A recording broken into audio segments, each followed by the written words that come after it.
அவருடைய தேவைகளை பூர்த்தி அனைத்தும் நிறைவேறுவதற்கு இனவெறி அப்படிங்கிறது அவசியம் நீங்க நினைக்கிறீங்க? இனவெறி கிடையாது. இப்ப இனவெறி நீங்க அந்த வார்த்தையை பயன்படுத்துறீங்க. இன உணர்வு அவசியமானது இல்ல.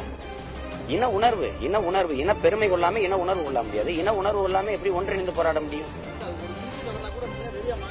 எங்க இருக்குது இனவெறி? எங்க இருக்குது இனவெறி? முல்லை பெரியாறுல அடிச்சு எங்களை விரட்டின போது பள்ளிக்கூடத்துக்கு போன என் பிள்ளை மார்ல தேய்ச்சி ஒரு படத்தை எடுத்து வெளியே அனுப்பும்போது எத்தனை மலையாளி தாக்கப்பட்டான்? ஆந்திரா காட்டுக்குள்ள சுட்டு போடும்போது எத்தனை தெலுங்கு தாக்கப்பட்டான்?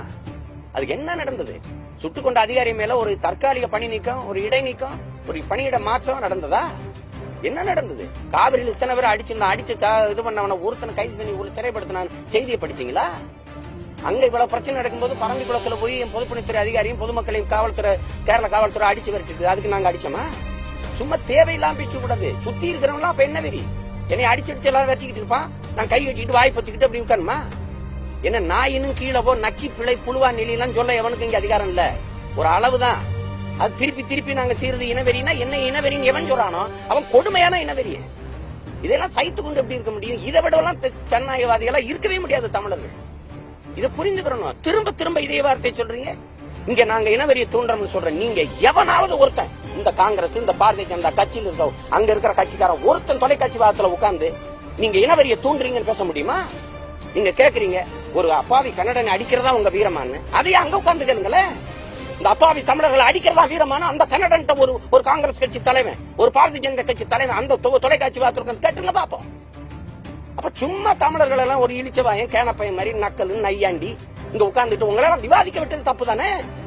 இந்தியாவில எத்தனை மொழிவழி மாநிலம் இருக்கு? ஒரு மாநிலத்துல தொலைக்காட்சி வாதத்துல தமிழன் உரிமைக்காக ஒரு தமிழர் உட்கார்ந்து பேசலாம்னு சொல்லுங்க பாப்போம். ஆனா இங்க நிலத்துல நான் ஈழத்துல செத்தாலும் சரி கூட உங்களை அணுகுலையா அது வேணும்னு பேசுறவங்களா வெளி மாநிலத்துக்காரன் வேற மொழிக்காரன். இங்க எல்லாரும் உட்கார்ந்துட்டு என் கருத்துக்கு எதிரான உணர்வுக்கிறதா பேசிட்டு இறங்கி பத்திரமா போயிட முடியுது. அப்படின்னா நாங்க எவ்வளவு பெரிய ஜனநாயகவாதிகளா இருக்கணும் தெரிஞ்சுட்டு பேசணும். இங்க வந்து உட்காந்து கன்னட உட்காந்துட்டு காவிரில தண்ணி எப்படி தருவான்னு பேசுறது. எனக்காவா தண்ணி கேட்கிறேன்? இங்க வேணாம்ங்கிறவனுக்கு குடிக்க தண்ணிக்கு எங்கடா போவ? குடிக்க தண்ணிக்கு எங்க போவ? உனக்கு சோறு அரிசி பருப்பு வெள்ளைக்காய் வெண்டரிக்காய் எங்க இருந்து வருது?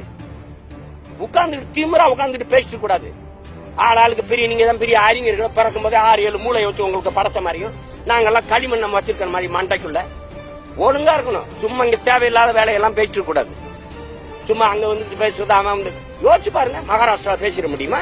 இந்த கர்நாடகால ஒரு தமிழன் விவாதத்துக்கு கூப்பிட்டு பேச உட்கார வச்சு பேசப்பட்டிருப்பானா?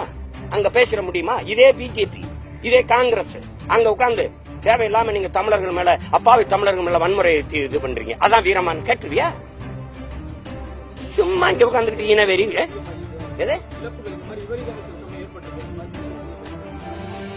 இது என்னங்க முறுக்கேற்ற பேச்சிருக்கு? இது ஒண்ணும் பண்ண முடியாது. எதை ஒன்றையும் இழக்காதவன் பெரிதொன்றை அடைய முடியாது. நாங்க என்ன புதுசாவை இழந்தோம்? இது எல்லாரும் தீக்குளிச்சு சாங்கன்னு யாரும் சொல்றாங்களா? யாரும் வழி நடத்துறாங்களா? தற்கொலை பண்ணிக்கிறீங்க எல்லாரும். அப்படியா? அப்படி கிடையாது. இங்க எந்த தலைவரும் யாரையும் ஒண்ணு இப்படி செய்யணும்னு சொல்றது கிடையாது. உணர்வு எழுச்சியில முத்துக்குமார தோன்றது இதெல்லாம் பேசுறீங்களா? ஜெயலலிதா சிறைப்பட்டதுக்கு 100 பேர் செத்தானே. யாருங்க உணர்வு எழுச்சியில முறுக்கி விட்டது?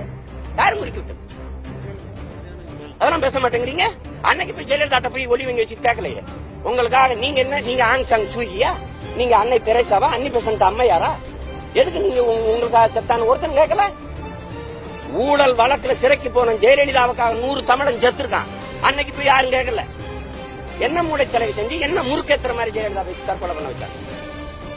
மானங்கட்ட தமிழம் போய் இப்படி போய் நின்றுகிட்டு நீங்க ஒருத்தர் வந்து என்ற கேள்வி கேட்டுட்டு இருக்கீங்க. நீங்க கொதிச்சு போயிட்டு இருக்கோம். நாங்க